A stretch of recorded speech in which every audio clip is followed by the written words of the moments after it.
บ่ให้เอิ้นลุงเด้อให้เอิ้นป้าพี่น้องเอ๋ยเนาะ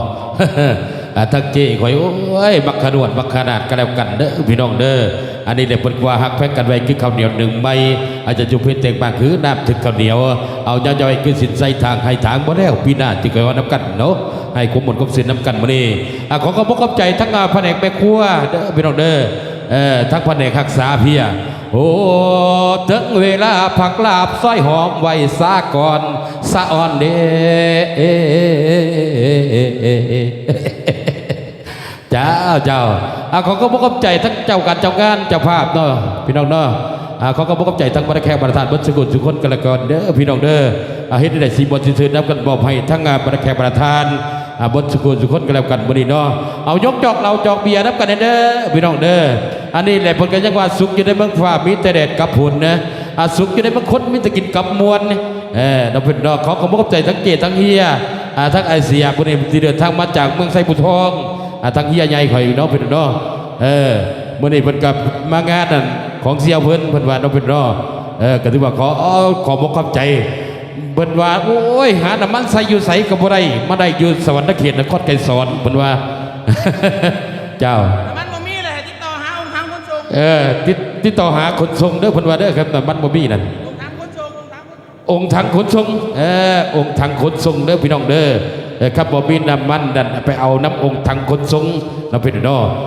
ก็ให้ครบมักครบแพงน้ำกันพี่น้องเอ๋ยเฮ็ดได้สิบ่ซื่อๆน้ำกันบ่นี้เนาะไผจักเป็นศิลปินในหัวใจน้ำเป็นเนาะจ้า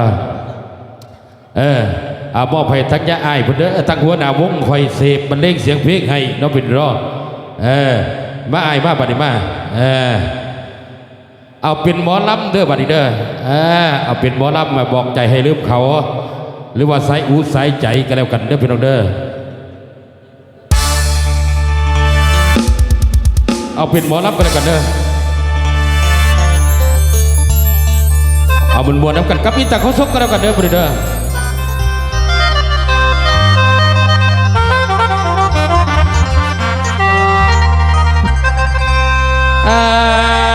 ดิลัง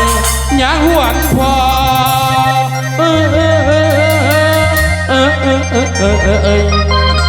สิยอมือนางคู่ข้าวเสียงเบาๆลูกส่งให้มันดาไทยบ่ลำดูโอ้ยคุณพ่อแม่ลูกหาผัวสายอัวคือสายใจทุกป่านใดก็ยังคอยลำดูแลไว้ใหญ่ขึ้นมาได้เห็นหัวกาตันโยโรกินโอ้ยยามเศร้าคำแม่เพื่อนโอ้เอาแพ้ตุ่มและกอมนอนโอ้โห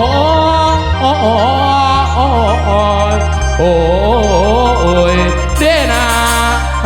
โนเอายาจวดกันเด้อพี่น้องเด้อ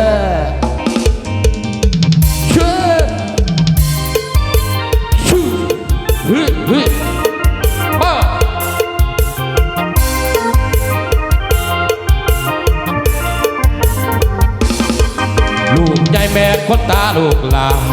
ตื่นขึ้นมากะเอินหาแอลแม่อดีตสายใจของแม่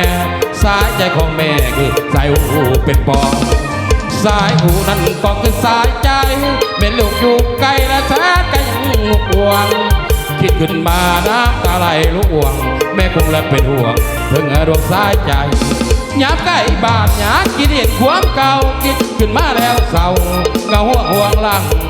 คิดเบิ้งทางสายกูแม่เคยป่วยยามไปช่วยนอนเพียแม่เพื่อนเป็นคนละอุ่นคุ้มเอาไว้จะสายใจลูกใหญ่นี้ไปกายจากบ้านป่ามันได้4 ปีพอเมื่อนี้ยังบอกคืนเมื่อเหลือแต่ไก่ของต้นสุดใจอยู่ทางบ้านสายใจ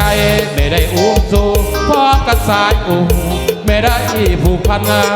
ลูกอยู่นครหลวงเวียงจันทร์และจากสุขสันต์ปีบ่ลืมบ้านเฮาคิดทอดเจ้าสายใจเกี่ยวแม่กตัญญูสวยแก่และเรียกผู้ใหญ่สูง บ้านพวกแก้วพวกเกิดบ่เริ่มไล่เสียงรักเดือเทิดไก่สีส่งมองเมื่อแดนตาย